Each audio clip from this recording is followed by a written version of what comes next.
what the future has in store for us. Who knows? I'm sure it will be full of ups and downs. Ups and downs? I don't know what the future holds. But that means I can imagine the possibilities. We can achieve anything we put our minds to. Yeah. You're right. Do you remember what the Alvis, said to us the last time we saw him? Yes, of course. Shulk. This new world is boundless. It is home to not only you, but many forms of life. I can see it. In this world, all life will walk towards the future, hand in hand.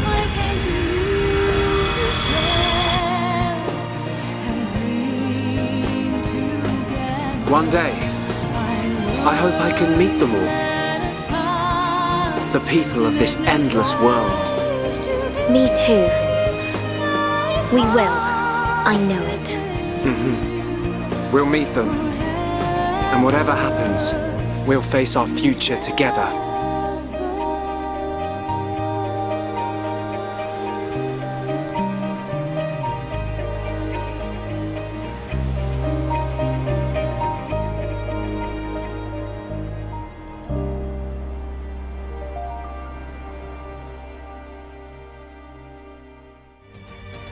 Welcome, Blade Agents! If you've clicked on this video, then obviously you're here to listen to my insane theory about how Bionis from the original Xenoblade is actually on the planet Mira of Xenoblade Chronicles X. Okay, now before you come at me with pitchforks and torches saying that, oh, but Monolith said that the game wasn't a sequel, that can't be possible, they're probably just making a few references to the original game. Now don't get me wrong, everything that I'm about to say could just be Monolith messing with us, but the amount of references to the original game is all over the place in X. There isn't just an Easter egg or two scattered throughout the game. These are specific items and places that are deliberately placed into the game. Now before we dive in, I do want to warn you that this video will be very spoiler heavy for both the original Xenoblade Chronicles and Xenoblade Chronicles X. So if you don't want any major plot points spoiled for you from either game, now is your chance to turn away and not watch this video. You have been warned, I will give you a few seconds. Alright, let's get started. So by now, I'm sure you're wondering how it's even feasibly possible for Bionis to be on Mira. I mean, Earth was destroyed in both of the original games. How can that be? Well, to give you a better understanding, let's take a look at the original ending to Xenoblade real quick.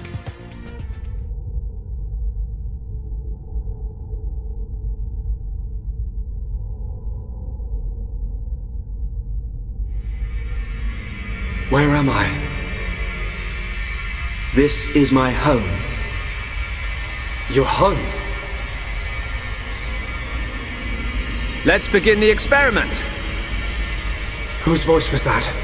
It is Zanza, before he became a god, when he was simply a man of flesh and blood.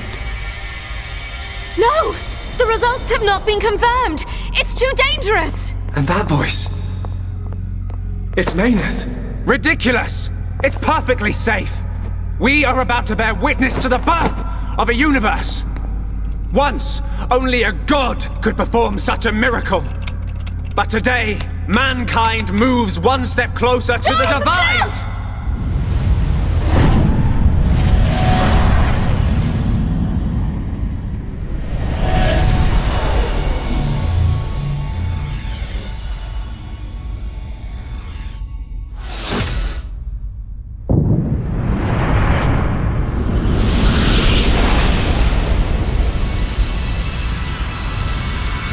It was simple curiosity.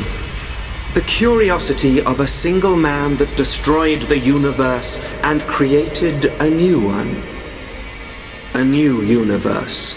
Your world was born.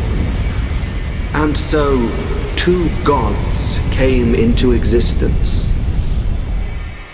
Alvis, What are you? I am the administrative computer of a phase transition experiment facility, but that will mean little to you. To you, I am a machine. That is my original form. Alvis? This world is stagnant. It has expired. Therefore, I will ask you, its new god. What is your wish? Will you allow the world to continue to stagnate? Or will you allow it to evolve to the next level? The choice is yours to make.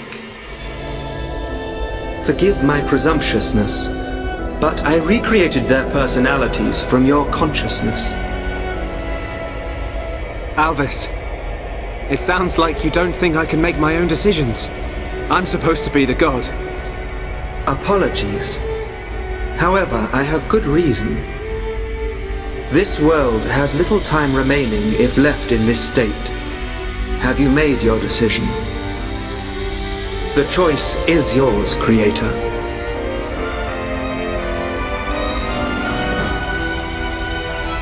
Tell me your decision for the future of this world.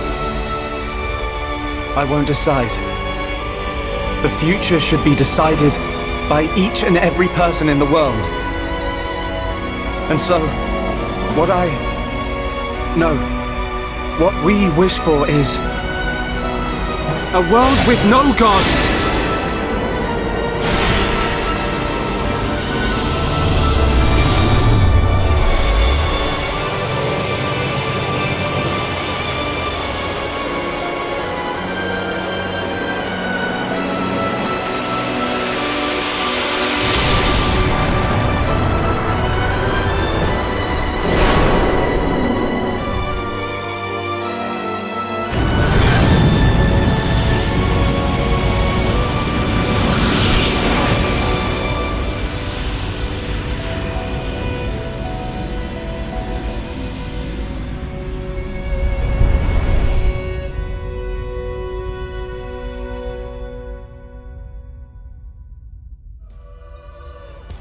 So yeah, there's no denying that Klaus destroyed Earth in the original Xenoblade and created Bionis. But what about what Shulk said? I wish for a world without gods. We know at this point in the game the world is about to be destroyed by Zanza, so what if when Shulk wished for a new world, he didn't just create a new world but an entirely different universe? If Alvis could create a new world, why is it impossible for him to create a new universe where Bionis and Earth exist in the same universe? I know it's a bit of a stretch, but it's not out of the realm of possibilities. Alvis could literally do whatever he wanted, and since he was the computer of the space station that created Bionis, it could be feasible that he have some, if not all, information about Earth. While Zanza did forget about how Earth looked and how it functioned, Alvis wouldn't. He would have information about Earth always stored in his databanks. It took until Shulk arrived for Alvis to be able to fix what happened to Earth, but he couldn't actually return Earth to existence, so he created an exact duplicate. Also, a second spin on this theory is that maybe Klaus never actually destroyed his universe. He just transported his entire space station to a new universe.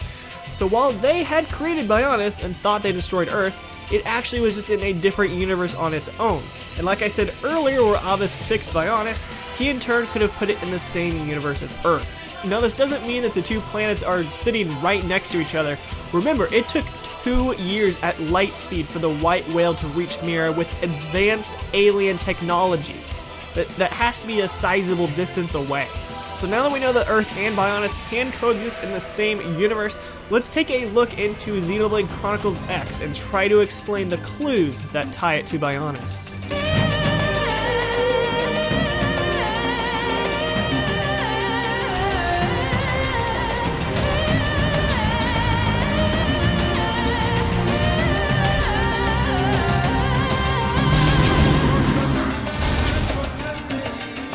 We call this planet Mira. You won't find it on any star chart. But it's our new home. Let's kick things off by looking at the obvious clues. Mira is a water planet. While there are various landforms on Mira, most of the planet is covered in water. Wait, What other planet is covered in water? You guessed it, Bionis. Everywhere you go on Bionis, if you look out in the distance, it is an endless sea. This is the exact same description that Mira has. And now, yes, it can be used as a cheap trick to make world borders, but why would they do that in two games that are related to each other? It's because Bionis is actually just another island on Mira. From what we know, there is more to Mira than just those 5 islands that you can see in the game. Blade has only got to explore to a certain extent of Mira. The same can be said with the original Xenoblade. No one knew what lay beyond the Great Ocean. Maybe it was just infinite water. Or maybe it was the 5 continents of Xenoblade Chronicles X. Shulk and crew do say that at the end of the game they want to go explore the new world. So it's possible that they managed to accomplish their dreams and found Mira in doing so. The clues that someone from Bionis found Mira are riddled throughout Xenoblade Chronicles X. Maybe it took them thousands of years to find it, but someone eventually found it. I mean, just look at Mira. Going around Oblivate and Caldros, it's clear to see that some ancient civilization used to live there. Ruins, buildings, artifacts. I mean, heck, there's even a collectible ancient statue in the game that is literally Bionis and Mechonis. All of this points to some civilization living on Mira in the past. And to further prove this, let's take a look at a cutscene in one of Fogg's Affinity quests. In this quest, you and Fogg go out to investigate mysterious ruins that actually turn out to be ancient robots. When you head back to New LA and ask one of the scientists who actually made the robots, he responds with this.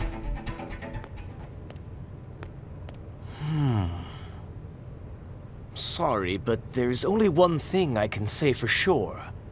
And that is? It's not a ganglion weapon, or native to Mira. Oh, and it's not from Earth. That was 3 things, actually. What? So someone made these robots, but it wasn't the ganglion? Then who else created them? The Nopon? I think they're a bit too cute to be building killer death machines. Whoa. Wait, in fact, let's pause real quick. Let's take a look at the Nopon for a second. Why and how are they on Mira? Nopon were indigenous to Bionis the last time that we saw them. The only reasonable answer to why they're on Mira is that they migrated there from Bionis many years ago. How else would they have gotten there? Nopon aren't really the type of people to be flying around in spaceships. In fact, there's a certain quest in X where Nopon blatantly mentions scenes or locations from the original Xenoblade. In the quest, The Sword of Legendariness, you literally find a replica Monado. Like it can't be anything else. Look at this. Do you see this? How is that not proof enough already? Why would this sword be a sacred Nopon item? Maybe because the Nopon knew who Shulk was because he saved their entire world. So why not make toys and replicas of his signature weapon? The Nopon love to make a quick buck, so selling replica swords of their favorite hero would be a great moneymaker. That might also explain Lynn's Monado hair clips. If she happened to find them after they crashed on Mira, it's likely that they used to be an old Nopon accessory. I mean, they are pretty stylish hair clips. All the kids in Frontier Village would have wanted one. In fact, there's a Nopon in Xenoblade Chronicles X that mentioned Frontier Village. If these universes aren't connected, how does he know what that place is? Maybe because in past generations, Nopon used to live there, but eventually they migrated to Mira when they discovered it. This does pose a question though. If everyone on Bionis eventually at some point in their life went to Mira, why are Nopon the only remaining species that we see in the game? Let's take a look at the different species on Bionis and theorize what might have happened to them. From what I've said so far, the Nopon eventually migrated to Mira completely, so that's an easy answer. But what about the other species? Let's look at the Mechon for instance. What could have happened to them? They should be able to live for thousands of years. Why are they not around anymore? But are they really gone? Let's look at Xenoblade Chronicles X again, and look at the only other indigenous species to Mira, the Definians. Definians are mechanical beings that can copy themselves to look like anyone else. The Definians themselves are not what's really important here, it's their creator, Fortune. Fortune created all of the Definians, but then who created Fortune? Fortune has all of the knowledge of her species as well as various other aspects in the universe. She's supposed to know everything. Would it not make sense for the Mechon to invent something to hold all of their information for them, and to have a machine that can repair Mechon or give birth to new Mechon over the years? They would want their species to survive, so it is entirely possible that the Mechon aren't gone. They just evolved into the Definians. Eventually, the older model Mechons died out and only left the newer Fortune-made models. And with Fortune's original creators dead and gone, she went a tad bit crazy resulting in her twisting her entire species towards corruption. So is it possible that the Definians and the Mechon are one and the same? And that's only 2 of the 4 species from the original game. What about the High-Entia and the Homs? Well, if we look back to the High-Entias in the original game, we see that most of the High-Entia did die out and get turned into Telethia towards the end of the game. The only survivors of that disaster were High-Entias that were also half Hom. So with this, it just turns into a game of genetics.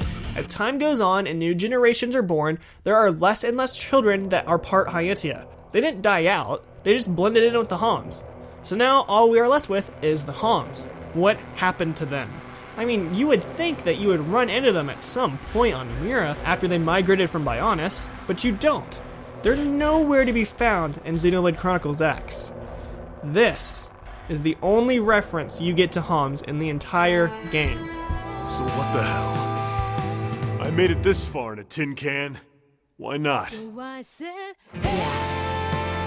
too. Tatsu 3! Tatsu, this has nothing to do with you. What? No? Sorry, Tatsu a little lost, but if it means friends get to make more hum-hum, Tatsu gladly approves. Hum-hum? What the hell is that? Tatsu have no idea.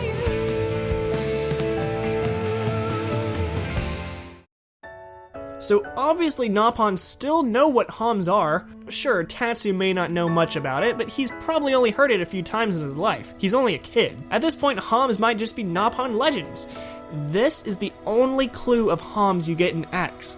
In reality, with this theory, we really don't know what happened to them. Sure, there are clues though that they existed on Mira at some point in time. For instance, let's go and look at those ruins that we talked about before. You would assume the Homs would have made those. So, where did they go? Back to Bionis? Either that or they had to have died out. Something had to have happened on Mira that caused them to leave. Why would they take so much time to invest building in Mira to just up and leave it all behind? Something bad happened. Like, something really bad. If they didn't just evacuate back to Bionis, the only other logical theory is that they were all killed. That's all up in the air though. There isn't enough clues in X to piece that together. Also, speaking of up in the air, why on earth are there Telethia on Mira? Mythology-wise, if Mira is its own planet and Bionis isn't on it, then they shouldn't exist. It should be an impossibility. The only possible way that they could logically exist on X is if Bionis was on Mira. Also, the fact that there are so few Telethia in X are a huge factor for this theory. Throughout the game, you only meet 2 insanely difficult Telethia. The Endbringer, a level 99 flying boss, and the Telethia Plume, which is a global nemesis who has literally millions of lives to spare. Remember, at some point, these Telethia did used to be High-Entia, so it would make sense that the people of Bionis hunted them down so they could finally give their High-Entia friends rest. And with Zanza gone, the High-Entia slowly losing their heritage, there would be no more new Telethia. So eventually Telethia started to die out, explaining why only the 2 toughest Telethia remained. Bionis residents didn't have the means to kill them. I also just found this out a couple days ago, so I thought I'd throw this in here. In one of the late game quests, you can actually defeat the Endbringer, and you get a dialogue option from one of the Orphi, explaining that the Telethia came from a different world that was actually filled with water and had a totally different ecosystem. So basically like Bionis. And by different world, it doesn't necessarily mean it came from a different planet, because Bionis itself is pretty much a different world. I just thought I'd address that real quick because there are certain things that I have addressed so far where people come back and say it's from a different world, but it doesn't necessarily mean that Bionis itself is in a different world from Mira. Like I said, they are both 2 basically separate entities, so totally possible for them to still be on the same planet. Just thought I'd throw that little morsel in there for you. Throughout all of this though, there is one thing that is for certain. There is something that is amiss about the planet Mira. For whatever reason, the planet is keeping the human race alive, and it staged countless other alien races. There's also the fact that all of the alien races can speak to each other without the need of a translation. The planet itself has a property to it that has yet to be explained in Xenoblade. But hey, if we're lucky, maybe we'll get to learn more in Xenoblade X 2. Well guys, that is all of the information that I could gather for you today. Thank you so much for tuning in. What did you guys think of my theory? Did I miss something, or do you have any theories yourself that you'd like to share? Make sure to let me know in the comments below. Hey, and if you guys like this video, please give it a big fat thumbs up. Who knows, if people like this video enough, I may make more videos like these. Once again though, guys, thank you so much for watching all the way through. This was a monster to put together. And if for some reason you still haven't gotten your fill of my lovely voice yet, make sure to check out some of my other videos. I do various Let's Plays and challenges on my channel, so go ahead and give them a peek. Alright guys, for the last time, thank you so much for watching, and I will see all you lovely people in the next one. Yeah,